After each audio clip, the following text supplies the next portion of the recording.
నమస్తే, welcome to జనైతే TV. ఏం నడుస్తుంది మన సిటీలో?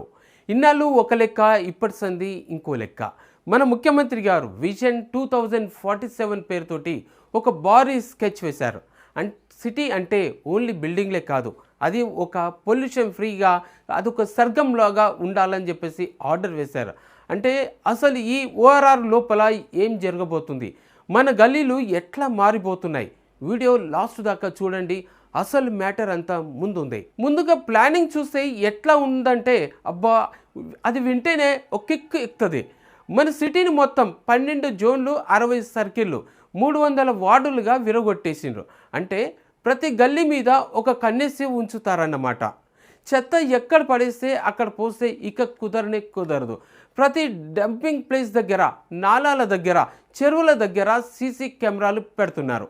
అంటే మీ మీద ఎప్పుడు ఒక నిఘా ఉంటుంది అన్నట్టు జాగ్రత్త. ఇక డీజిల్ బస్సులే కాదు, పొగలు కక్కే ఆటోలకి కూడా కాలం చెల్లింది భయ్యా. మన సీఎం గారు క్లియర్గా చెప్తూనే ఉన్నారు, ఇక అంతా ఎలక్ట్రిక్ మయం, హైదరాబాదులో అంతా ఎలక్ట్రిక్ మయం కావాల్సిందే కూడా. అంతేకాదు, నెలలో 3 రోజులు స్పెషల్ డ్రైవ్ ఉంటుంది మన నగరంలో. స్వయంగా కమిషనరేట్లే రోడ్ల మీదకి వస్తారు. ఇక హైడ్రా, జలమండలి బోర్డు యాక్టులు కూడా చాలా సీరియస్గా అమలవుతాయట. మరి రూల్స్ బ్రేక్ చేస్తే తాటా తీయడం పక్కా. ఏదైనా ప్రాబ్లం వస్తే టోల్ ఫ్రీ నంబర్కి కాల్ చేయండి అని అంటున్నారు.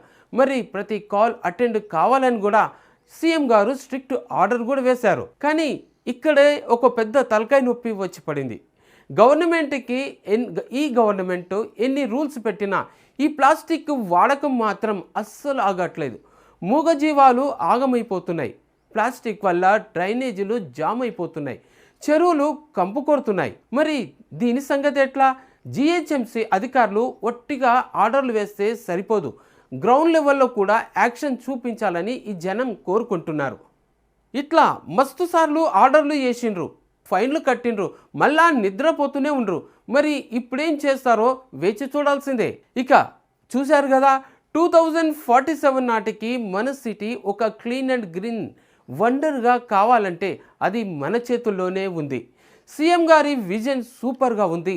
మరి ఇట్లాంటి ఇంప్లిమెంటేషన్ ఎట్లా ఉంటుందో వేచి చూడాల్సిందే. మరి ఈ విషయం మీద మీరేమంటారు? ఈ కొత్త రూల్స్ మన సిటీకి మారుస్తాయా, లేకపోతే దీని మీద మీ కామెంట్ల రూపంలో మాకు చెప్పండి. ఇట్లాంటి మరిన్ని ఇంట్రెస్టింగ్ అప్డేట్స్ కోసం మా ఛానల్ని ఇప్పుడే సబ్స్క్రైబ్ చేసుకోండి. నమస్తే.